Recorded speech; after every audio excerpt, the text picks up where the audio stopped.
చాలా మంది ఉన్నారు. ఇన్ఫాక్ట్ అక్కడి నుంచి వాళ్ళు రెస్పాండ్ అవ్వడం జరుగుతోంది. ప్రెసెంట్ ఎటువంటి పరిస్థితులు ఉన్నాయి, ఎందుకంటే ఎయిర్పోర్ట్ మీద దాడి జరిగిందనేది ప్రపంచవ్యాప్తంగా తెలుస్తున్న మాట. అండ్ అక్కడ దాడి దృశ్యాలు కూడా మనం చూస్తూ ఉన్నాం, అక్కడ చూపిస్తూ ఉన్న పరిస్థితి. అండ్ అక్కడ వాళ్ళే కొంతమంది మెసేజ్ చేస్తున్నారు, కమెంట్ చేయడం జరుగుతోంది. ఇఫ్ పాసిబుల్ ఒక్కసారి మీరు కమెంట్ చేసే ప్రయత్నం చేయండి, అక్కడ సివియారిటీ ఎలా ఉంది. అఫ్కోర్స్ మిగిలిన చోట బహ్రెయిన్ కావచ్చు, లేకపోతే మిగిలిన ప్రాంతాల్లో పరిస్థితి ఎలా ఉందనేది మనకి అంత వేగంగా అంచనాకు రాకపోవచ్చు, లేకపోతే ప్రెసెంట్ ఉన్న సిచ్యువేషన్లో తెలియకపోవచ్చు. దుబాయ్ని టార్గెట్ చేయడం వెనకాల కారణం ఏమై ఉండొచ్చు. ఇరాన్ ఈ రోజు ఎందుకు దుబాయ్ని టార్గెట్ చేస్తుంది, ఎందుకంటే కొద్దిసేపటి క్రితం మాట ఇచ్చిన దుబాయ్ ఇప్పుడు ఎందుకు సడన్గా మాట తప్పింది, ఇచ్చిన మాట గంటల వ్యవధిలోనే ఎందుకు తప్పింది, ప్రస్తుతం దీని గురించి కూడా మాట్లాడుకునే ప్రయత్నం చేద్దాం. దాంతోపాటు ఒమన్ ఉంది, పక్కనే ఖతర్ ఉంది, బహ్రెయిన్ ఉంది, కువైట్ ఉంది, దాంతోపాటు పైన మాట్లాడుకునే సందర్భంలో అజర్బైజాన్ లాంటి దేశాలు ఉన్నాయి, అర్మేనియా ఉంది, పక్కన ఇరాక్ ఉంది.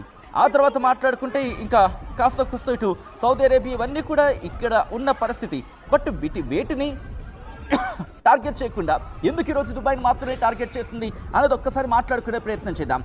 దీని వెనకాల ఏమైనా వ్యూహాత్మకమైన కారణం ఉందా, లేకపోతే ఏమైనా వ్యూహాత్మక తప్పిదం గురించి ఏమైనా ఇరాన్ ఇక్కడ ప్రజెంట్ చేయడం జరుగుతోందా, అంటే ఏమైనా అంశాన్ని కోట్ చేయడం జరుగుతోందా అనేది వినిపించమాట. ప్రస్తుతం దీని గురించి డీటెయిల్గా మాట్లాడుకునే ప్రయత్నం చేద్దాం. మరి ముఖ్యంగా ఇటు గల్ఫ్ దేశాలకి బాసటగా ఎవరు రంగంలోకి దిగబోతున్నారు. రీసెంట్గా మనకు అందుతున్న సమాచారం, దుబాయ్ని టార్గెట్ చేసింది 16 బలిస్టిక్ మిజైల్స్తో 121 డ్రోన్లతో అంటూ తెలుస్తోందంటే అర్థం చేసుకోవచ్చు మిడిల్ ఈస్ట్ క్రైసిస్ ఏ స్థాయికి చేరుకుంది అనేది. మొత్తంగా అయితే మాత్రం 16 బలిస్టిక్ మిజైల్స్ని 121 డ్రోన్స్ని యునైటెడ్ అరబ్ ఎమిరేట్స్ మీద ఈరోజు రిపోర్ట్ చేసిందనేది అంతర్జాతీయ న్యూస్ అవుట్లెట్స్ అవి కోట్ చేయడం జరుగుతుంది. ఇది నేనంటున్న మాట కాదు. ఒకసారి ఇఫ్ పాసిబుల్ ఒకవేళ మీకు ఎవరికైనా ఫేక్ డౌట్ అనిపిస్తే కనుక you can cross check. Present దుబాయ్లో పరిస్థితి ఈ విధంగా ఉంది. అయితే వీటికి సంబంధించి మాట్లాడుకున్న క్రమంలో ఇవి కొన్ని సముద్రంలో పడ్డాయి, అంటే వాటిని గాల్లోనే పేల్చేశారు. దాదాపుగా 119 డ్రోన్స్ని ఇంటర్సెప్ట్ చేసినట్టుగా తెలుస్తోంది. 2 డ్రోన్స్ మాత్రం యుఏఈ టెరిటరీలోకి వెళ్ళి క్రాష్ అయినట్టుగా ప్రస్తుతం ఇంటర్నేషనల్ న్యూస్ అవుట్లెట్స్ చెప్తున్నమాట. దాంతోపాటు యుద్ధం మొదలైన దగ్గర నుంచి 221 బలిస్టిక్ మిజైల్స్ని డిటెక్ట్ చేసినట్టుగా తెలుస్తోంది. అంటే అర్థం చేసుకోవచ్చు ప్రస్తుతం క్రైసిస్ ఏ స్థాయికి చేరుకుందనేది. ఒక్కసారిగా పరిస్థితులు మారిపోతున్నాయి. మరీ ముఖ్యంగా ఇక్కడ మాట్లాడుకున్న సందర్భంలో 221 బలిస్టిక్ మిజైల్స్ గురించి మాట్లాడుకుంటే ఈరోజు సోమవారం నేను ఎక్కడో చదివిన మాట నేను చెప్పే ప్రయత్నం చేస్తాను. కేవలం 1000 బలిస్టిక్ మిజైల్స్ మాత్రమే ఇక్కడ ఇరాన్ దగ్గర ఉన్నాయి. ఆ 1000 బాలిస్టిక్ మిసైల్స్ అయిపోతే పరిస్థితి ఏంటి? అండ్ ఇక్కడ వ్యూహాత్మకంగా ఆలోచించే ప్రయత్నం చేస్తుందా? ఈరోజు క్షమాపణ చెప్పడం వెనకాల ఏమైనా వ్యూహాత్మకం ఉందా? మాట్లాడుకునే ప్రయత్నం చేద్దాం. ఎందుకు సారీ చెప్పింది?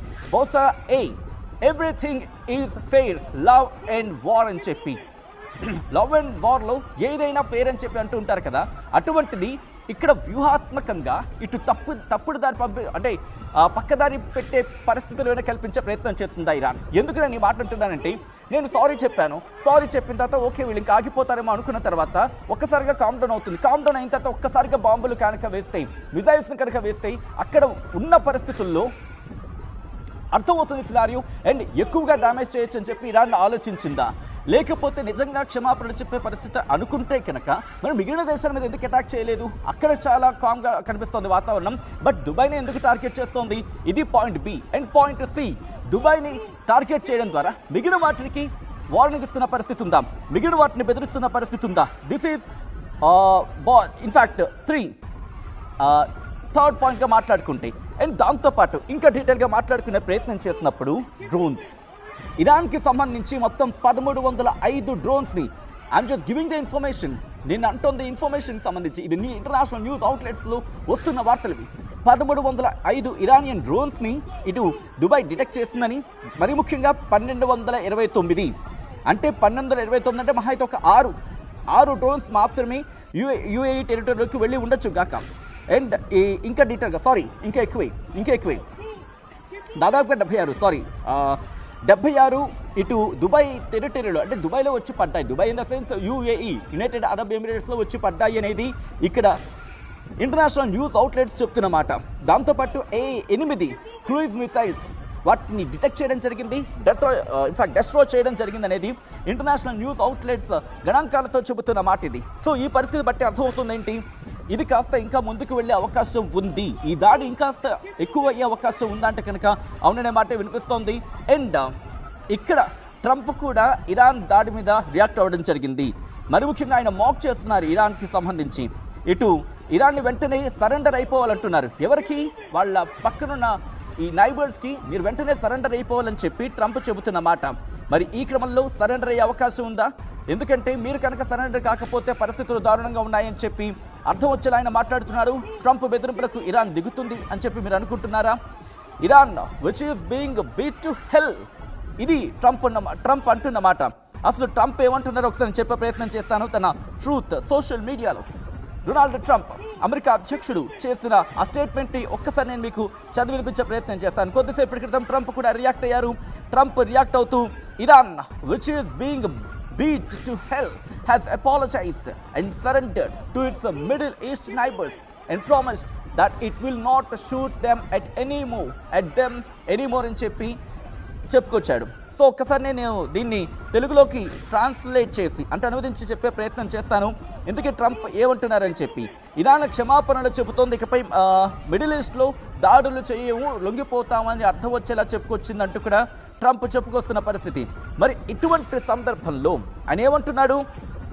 They have said thank you President Trump, I have said you are welcome, Iran is no longer the bully of Middle East, they are instead the loser of the Middle East అంటూ కూడా చెప్పుకొచ్చాడు. Iran ఏమో ట్రంప్కి తల వంచు అని చెప్పి చెప్పుకొస్తున్న పరిస్థితి.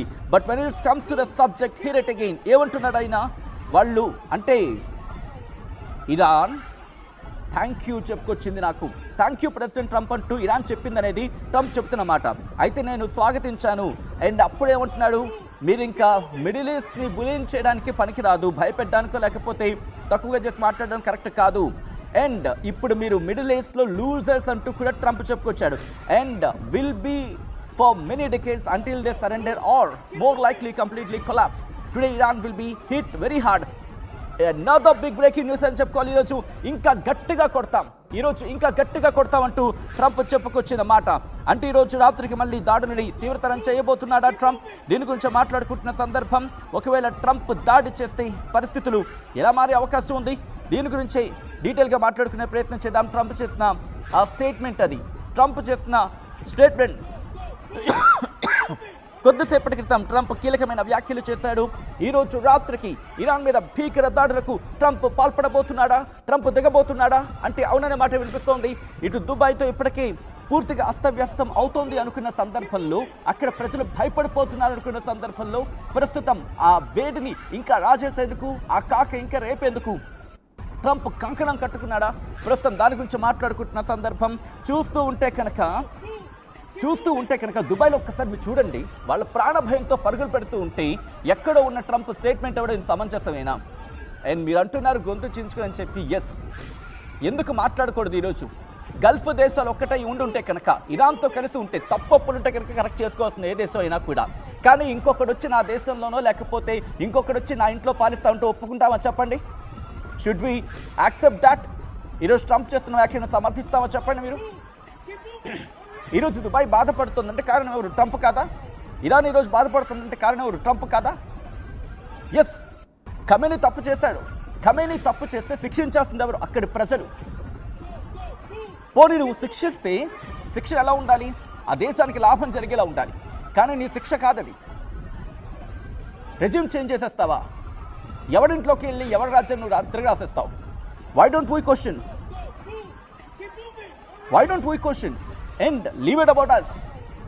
Gulf దేశాలు ఎందుకు ప్రశ్నించుకోవటం లేదు? ఈరోజు పరిస్థితి గల్ఫ్ దేశాలు ముందు నుంచి మొత్తుకుంటోంది. ప్రపంచమంతా కూడా ఆలోచించుకోవాల్సిన సందర్భం కదా. అమెరికా పన్నాగాలు తెలిసి ఇంత ప్రపంచ చరిత్ర చూసిన తర్వాత అమెరికా ఆ కుట్ర బుద్ధిని, ఆ కుతంత్రాలను ఎందుకు అర్థం చేసుకోలేకపోతున్నాయి గల్ఫ్ దేశాలు? మరీ ముఖ్యంగా దాన్ని ఏమంటే క్రూడ్ ఆయిల్ కావచ్చు, లేకపోతే ఎనర్జీ మీద ఇంత బేస్ అయ్యి ఆ తర్వాత ఇప్పుడు పర్యాటక రంగం, టూరిజం వైపు వెళ్తూ అంత సుదీర్ఘమైన ఆలోచనలతో అడ్వాన్స్డ్ టెక్నాలజీ వైపు వెళ్తున్న గల్ఫ్ దేశాలు అమెరికా ఆ వక్రబుద్ధులు ఎందుకు అర్థం చేసుకోలేకపోతున్నాయి? ఈరోజు గల్ఫ్లో మరీ ముఖ్యంగా దుబాయ్లో దాడి జరగడానికి కారణం ఏమై ఉండొచ్చు అని చెప్పి మీకు కింద నుంచి ఊరించే ప్రయత్నం చేస్తాను. సారీ ఫర్ దట్, నేను స్ట్రైట్గా పాయింట్కి వచ్చే ప్రయత్నం చేస్తాను. కారణం ఏమై ఉండొచ్చు అంటే కనుక బహుశా రేపటి నుంచో ఎల్లుండి నుంచో straight of Hormuz if possible ఒకసారి స్ట్రైట్ ఆఫ్ హార్మోస్ ఆ ఇమేజ్ ఉంటే చూపించే ప్రయత్నం చేయండి. ఎందుకంటే దుబాయ్ అనేది చాలా దగ్గరగా ఉంటుంది. అక్కడ స్ట్రైట్ ఆఫ్ హార్మోస్ అక్కడ ఉంటుంది. స్ట్రైట్ ఆఫ్ హార్మోస్ గుండా ఇటు వెజల్స్ బయలుదేరిపోతున్నాయి. వాటికి యుఎస్ నేవీ సపోర్ట్గా వెళ్తుంది, సెక్యూరిటీగా వెళ్తుందని చెప్పి ట్రంప్ స్టేట్మెంట్ ఇచ్చాడు. ఇది అవునా కాదా? అలాంటప్పుడు వాటికి సపోర్ట్గా వెళ్తుందనుకున్న సందర్భంలో ఇరాన్ ఎందుకు చూస్తూ ఊరుకుంటుంది? ఎందుకంటే దుబాయ్లో అక్కడ వాళ్ళ ఎయిర్ బేస్ ఉంది. ఎస్, దుబాయ్లో ఏకంగా 3500 మంది సైన్యంతో అల్ దఫ్రా ఎయిర్ బేస్ ఉంది అమెరికాకి. మరి అలాంటప్పుడు అక్కడ కొడితే ఇరాన్